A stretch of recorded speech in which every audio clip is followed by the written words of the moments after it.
My name is Danielle Carter. I'm 38 years old, living in the outskirts of Atlanta, Georgia, with my husband, Marcus.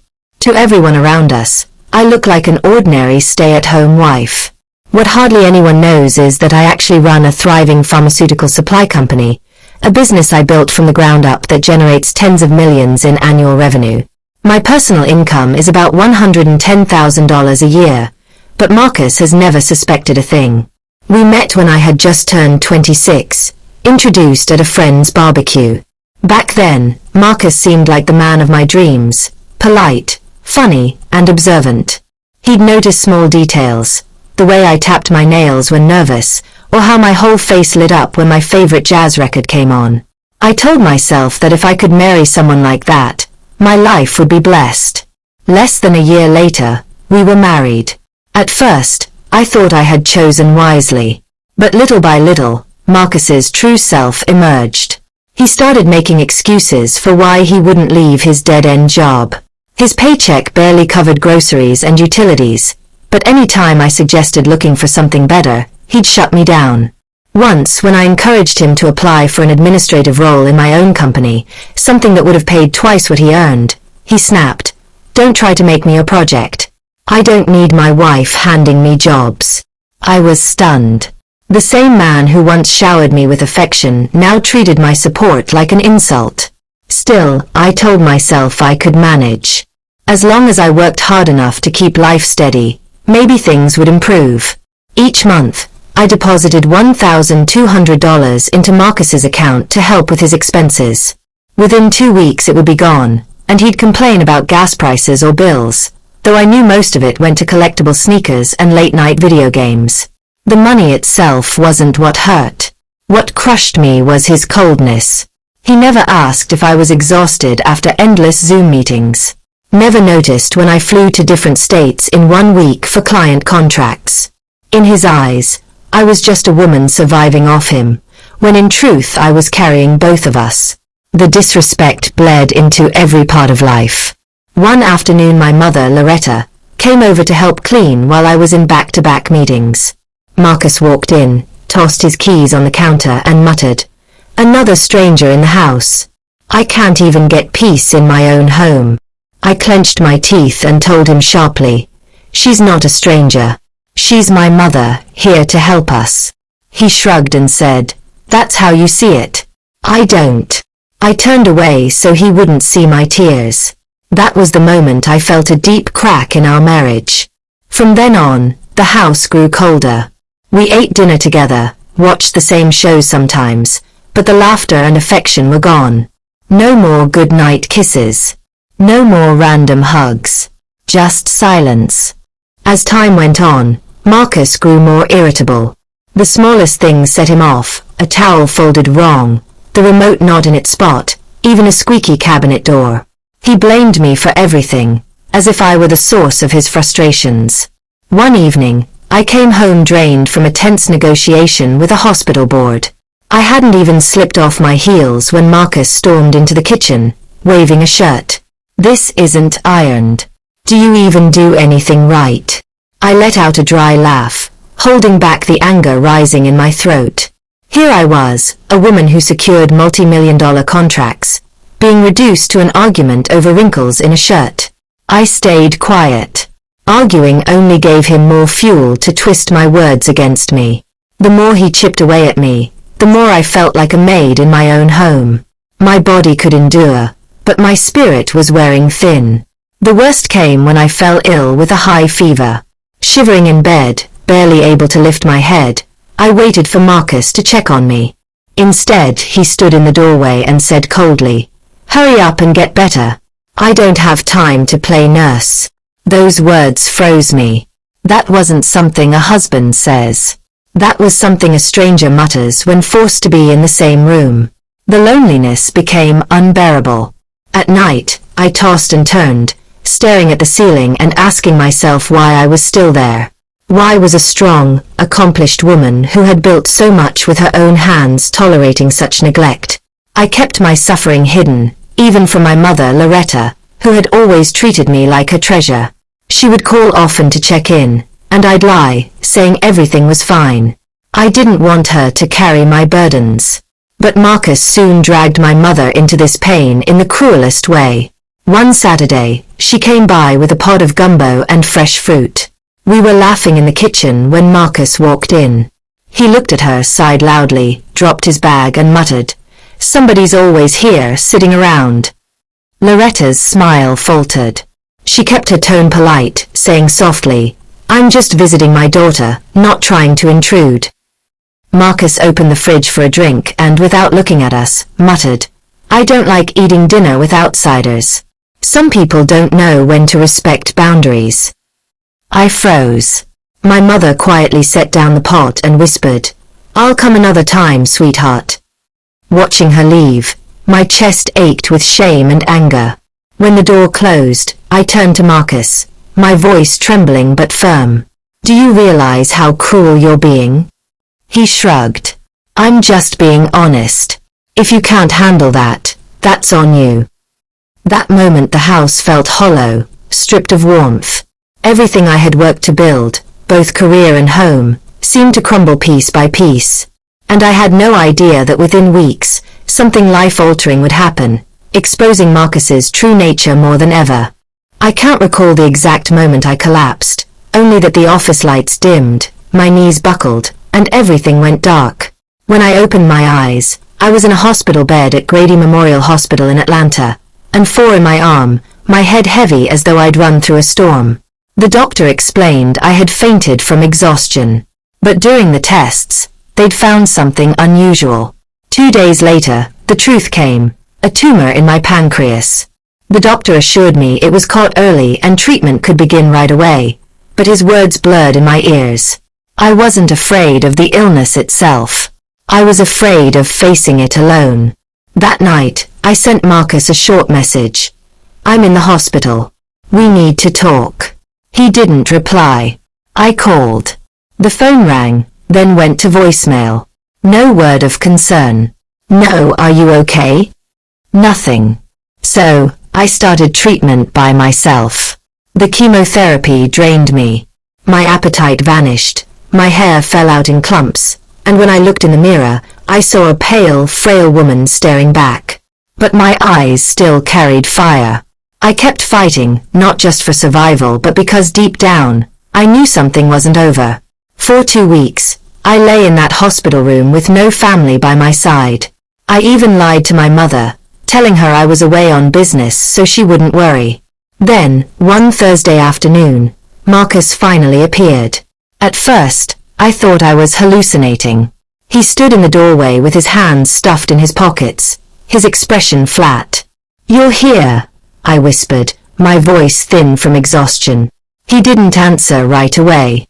He walked in, placed a folder on the bedside table, and spoke like a banker closing a deal. "I've filed for divorce. The car and the house will stay under my name. That's fair. Honestly, I don't even know how long you'll be around." I stared at him, too stunned to speak. He hadn't come to comfort me. He hadn't come to hold my hand. He came to claim what he thought was his. Swallowing the ache in my throat, I forced a smile. "Take whatever you want. Thank you for coming." For a second, he looked surprised at how calmly I accepted it. Then he smirked. "Not like you have a choice." When he left, I didn't cry. Instead, a cold smile crept across my face. Under my breath I whispered, "Marcus, you just woke up the real me. And soon you'll regret this." I reached for the phone and dialed the one person I trusted most. Anthony Johnson, my chief financial officer. Loyal, discreet, and the only one who knew the full extent of my power. "Anthony," I said quietly, "I need your help." There was silence for a moment before his calm reply came. "I've been waiting for this call. Tell me what to do." And that was the moment I decided. Marcus would not be the one to discard me. I was the one who would end this story, on my terms. 3 days after Marcus handed me those cold divorce papers in the hospital, Anthony walked in carrying a leather briefcase. He didn't bring flowers or sweets, just what I truly needed, strategy. He set the briefcase on the table beside me. "Are you certain you want to move forward with this?" he asked gently. I looked him straight in the eye. Yes. And I want everything to start tomorrow. Anthony knew the truth, that the company wasn't under Marcus's name, or anyone else's. It was mine. I had registered it years ago under my mother's name to protect my privacy. Marcus never once suspected that the business partner keeping his employer afloat was his own wife. The next morning, with a steady hand, I signed a letter terminating the contract between my company, Carter Medical Supplies, and Logicor, where Marcus worked in logistics. That single contract accounted for more than half of Logicor's revenue last quarter, and Marcus had once bragged to me about securing it, never realizing it was my signature behind the deal. By Monday at 9 a.m., the termination notice was sent. That afternoon, my phone rang. It was Logicor's CEO, Mr. Ellis. His tone was clipped. We're surprised, Danielle. Can I ask the reason? I stayed calm. I've been informed that one of your employees has displayed unprofessional conduct, mistreated women in the workplace, and misused company resources. As a partner, I can't overlook that. A pause. Then he asked, which employee? Marcus Carter, I answered. That same evening, Marcus walked through our front door pale and shaken. He tried to hide it, but I knew. His job was gone. I was already waiting with an envelope. Divorce countersuit. Asset division. 30 days for him to vacate the house. The deed legally under my name. The $3,000 monthly mortgage? No longer my responsibility. When I handed him the envelope, I spoke quietly, almost kindly. Because I'm the one who ended that contract, Marcus. I'm the CEO of Carter Medical. The very company you thought you were smart enough to impress. His jaw dropped. He fumbled with the papers, his hands trembling. This can't be real. I leaned back, unbothered. For years I covered every bill, cleared your credit card debt, even sent money to support your nephew when your family needed it. I transferred more money to you monthly than your salary ever provided. I did it out of love. But that's over now. Marcus stumbled back like he'd been struck. I turned and walked away, leaving him alone with the truth and the heavy silence of a life he never built. Just a few nights later, my hospital phone rang close to midnight. I was weak from my second round of chemo, but when I saw his name flash on the screen, I already knew what was coming. His voice cracked through the receiver, desperate and raw. Danielle, please, just hear me out. I was wrong. I was stupid. I thought you were just some dependent woman, but now I see, you were the reason everything in my life held together. Please, give me another chance.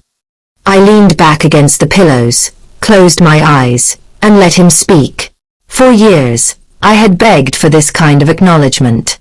Now, his words felt hollow. I lost the house, he continued, his voice shaking. The company not only fired me, they flagged my file. Nobody wants to hire me. Creditors are calling every night. I can't make the payments. Danielle, I'm begging you. I stayed silent for a moment, then spoke coldly. You had over a decade to love me, to respect me, to share life with me. Now that you've lost everything, you suddenly see my worth? Too late, Marcus. The line went quiet until I added, softly but sharp as glass. Do you remember the name Jasmine? I heard him gasp. How do you know about her? I cut him off. The CEO of Logicor mentioned the internal complaint. The intern you slept with, 24 years old, daughter of a regional director. Should I list the late nights in the office, the hotel receipts? He stammered. It wasn't like that. It was worse, I said flatly, then pressed end call. Immediately, I blocked his number and instructed my attorney to add a no-contact clause. Along with that, we prepared a civil claim for emotional damages, backed by undeniable evidence. When my lawyer, Angela Price, brought me the file of screenshots, messages, hotel check-ins, photos, I felt no shock. Only relief. Proof of everything I had suspected. Weeks passed. Marcus tried to reach me through emails, social media, even showed up at my company's lobby, only to be turned away by security. He wasn't fighting for love. He was fighting for survival. Meanwhile, I redirected my energy. I restructured my finances without a husband's allowance category, appointed a new COO so I could rest, and purchased a smaller lakeside home outside Atlanta. It wasn't flashy, but it was mine, peaceful and free of chaos. By autumn, the doctors confirmed. My scans were clear. I was cancer-free. When I returned to the office after recovery, my team welcomed me with applause and a mug that read "Welcome back, boss." In that moment, I realized I hadn't just survived illness and betrayal. I had stepped into a new chapter stronger than ever. Rumors of Marcus's downfall spread through the local business circles. No one wanted to hire him. He eventually took a night shift in a warehouse, barely making ends meet, hounded by debt collectors. The intern he'd once risked everything for had vanished from public view, sent back to her family's farm to escape scandal. And me. I stood on my porch one evening, tea in hand, watching the sun set over the lake. For the first time in years, I felt light. Whole. I didn't need Marcus. I didn't need anyone to validate me. I only needed myself, resilient, self-respecting, free. I had once given my heart to a man who was unworthy. Now, I lived on my own terms. And that was the truest happiness I had ever known.